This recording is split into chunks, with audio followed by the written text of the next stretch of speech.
Bonjour, je suis Dr Suzanne Martineau. Je vais vous parler aujourd'hui de la technique de prise d'empreinte pour un implant unitaire. Autant la technique d'empreinte sur transfert open tray que la technique close tray. Alors, je vous montre un tout petit peu le matériel qui est nécessaire d'avoir. Évidemment, on va y aller avec un polyvinylsiloxane. Celui que j'utilise en empreinte unitaire, c'est le Take One Advance de Kerr. Autour de l'implant et de son transfert, je vais injecter du médium. J'utilise le Fast. Puis dans le porte-empreinte, on charge un EV, toujours Fast, Take One Advance. Évidemment, on a besoin de l'adhésif pour mettre à l'intérieur des porte-empreintes. Alors, si on regarde, on a ici les différents types de transferts et leurs répliques d'implants. Alors ici, on a la réplique d'un implant qui est narrow. Il est rose, fuchsia. En général, on va utiliser le narrow en position latérale ou antérieure inférieure. Ensuite, on va utiliser le regular davantage en position canine ou centrale ou prémolaire. Et le wide qui est bleu, qui est beaucoup plus large, va être utilisé en position molaire. Alors ici, on a les répliques des implants et chacun a leur transfert. On remarque que le transfert qui est close tray qui est plus petit, plus délicat. Le open tray est toujours plus long puisqu'il doit ressortir du porte-empreinte. Le close tray plus court, le open tray plus long.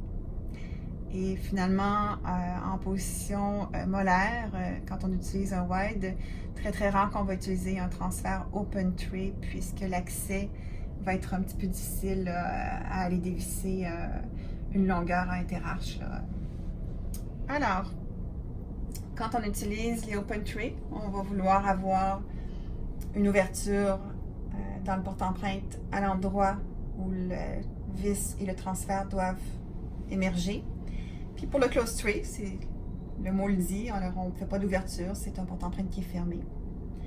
On a besoin évidemment d'un petit peu de cire et d'une spatule pour aller mettre au bout de la vis du transfert, pour pas que le caoutchouc s'insère dans cette petite ouverture-là.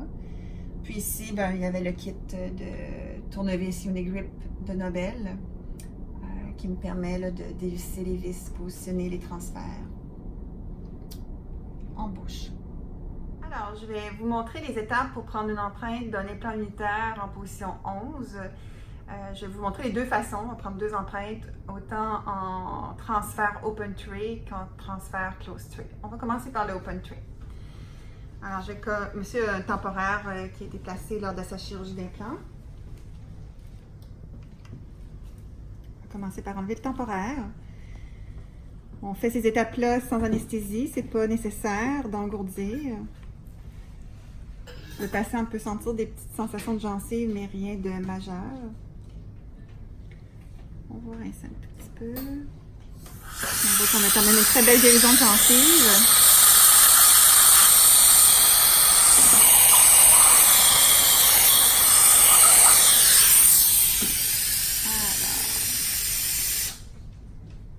Je vais positionner le transfert open tray sur la tête de l'implant. Alors, je m'assure avec un petit mouvement de rotation que c'est bien assis.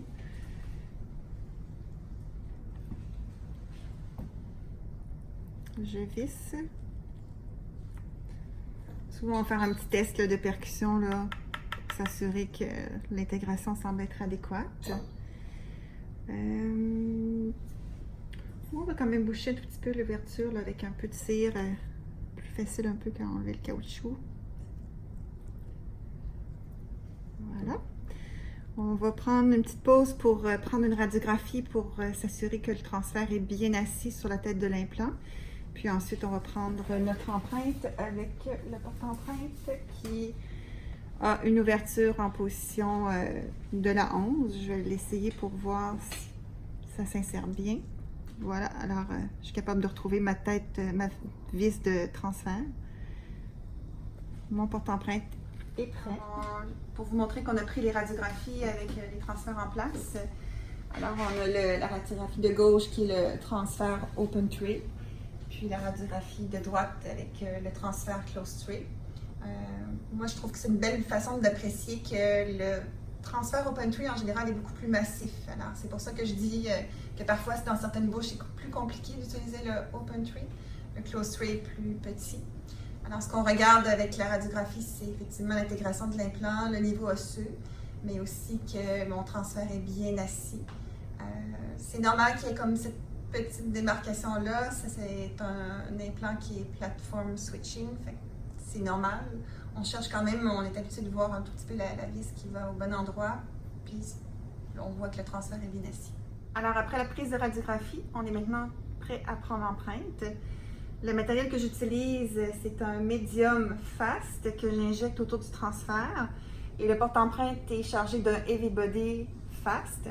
Contrairement aux empreintes de Holland-4 où est-ce qu'on voulait plus de rigidité, là, cette fois-ci, j'ai besoin d'un matériel qui est plus précis pour générer un modèle qui est plus précis au niveau occlusion.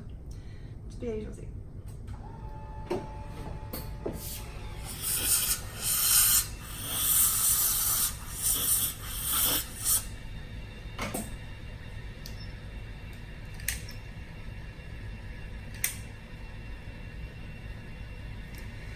Alors, j'injecte autour du transfert.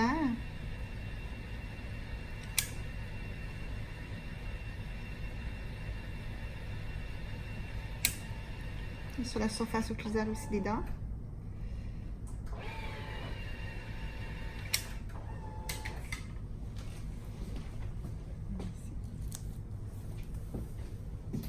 J'insère le porte-empreinte.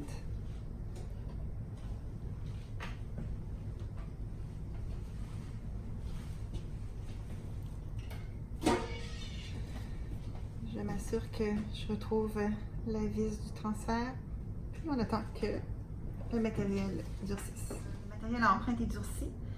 Alors, dans un cas de transfert open tray, il faut aller dévisser la vis pour pouvoir retirer l'empreinte. Si j'essayais de retirer l'empreinte, c'est sûr que ce serait extrêmement difficile et ça causerait une déformation. Et je vais aller dévisser ma vis de transfert.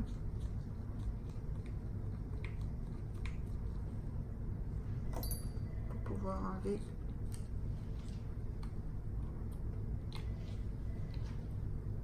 l'empreinte. Tantôt, je vous montrerai comment on met la réplique d'implant avec le transfert dans l'empreinte. Alors maintenant, je vais vous montrer le même cas d'empreinte, mais avec un transfert closed tray. On va placer le transfert.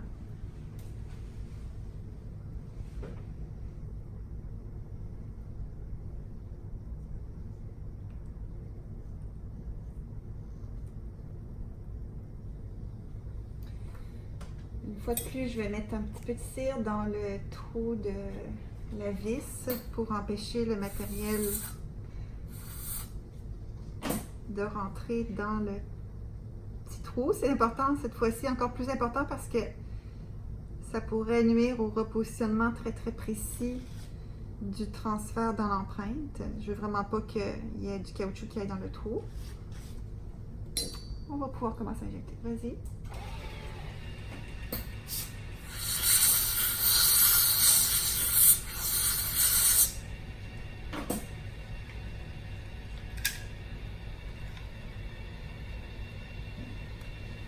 Alors, l'avantage de l'empreinte avec le transfert closed tray, c'est que c'est quand même plus facile. Certains praticiens pensent que le open tray peut être un peu plus précis. Pour ma part, j'utilise principalement, surtout en postérieur, toujours du closed tray. En antérieur, c'est peut-être plus facile de penser open tray parce que notre accès est facile. Mais le closed tray est quand même un petit peu plus facile. On va tout simplement attendre que le matériel fige. Puis ensuite, on va retirer l'empreinte, on va dévisser le transfert. Et on va le repositionner avec sa réplique dans l'empreinte tout à l'heure. Donc, après 4 minutes de prise du matériel empreinte, je vais retirer l'empreinte. Tout simplement tirer dessus, très facile. Évidemment, le transfert étant pas dévissé reste sur l'implant. Puis, prochaine étape, ça va être de dévisser puis de le repositionner. Je vais vous montrer ça dans quelques minutes. Donc, on a comme l'empreinte avec le positionnement. Ma petite cire rouge est restée, je pense, dans le fond. Je vais aller la chercher. Une fois sur deux, ou peu importe, d'habitude, la petite cire reste en place, je l'enlève. Là, elle est restée dans l'empreinte. On évaluera tantôt là, que c'est très important de l'enlever dans le fond de l'empreinte du transfert avant de positionner le transfert. Donc, j'enlève mon transfert.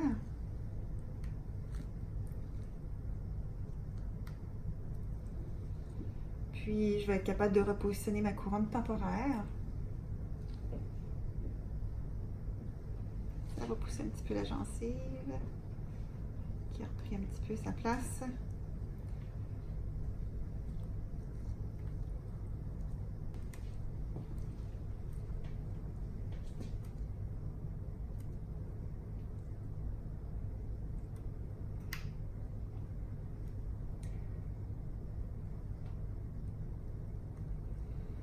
Et je vais reboucher le temporaire par un matériel. Maintenant, nos empreintes sont prises.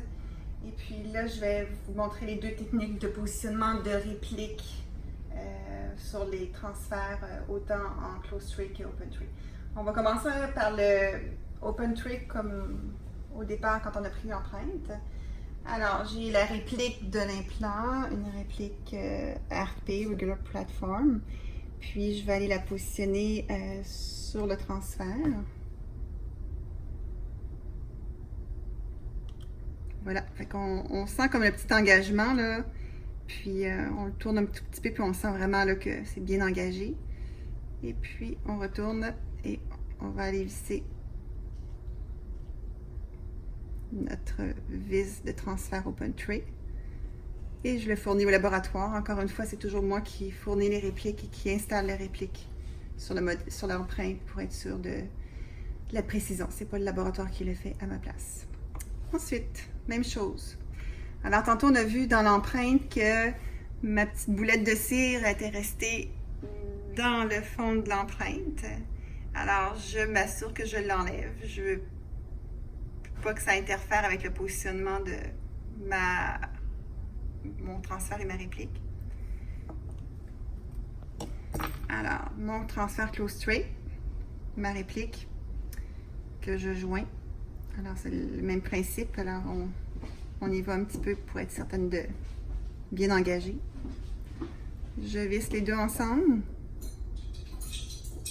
Et puis, on remarque que dans le close tray, on a des petites rainures. Deux petites rainures sur le RP.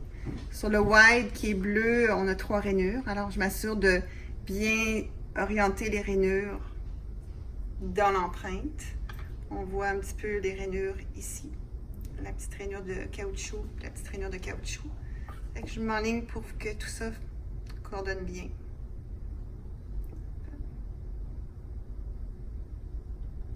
Voilà, et il est installé. Voilà. Et j'envoie au laboratoire mon empreinte avec mon antagoniste, mon empreinte d'antagoniste et une bête.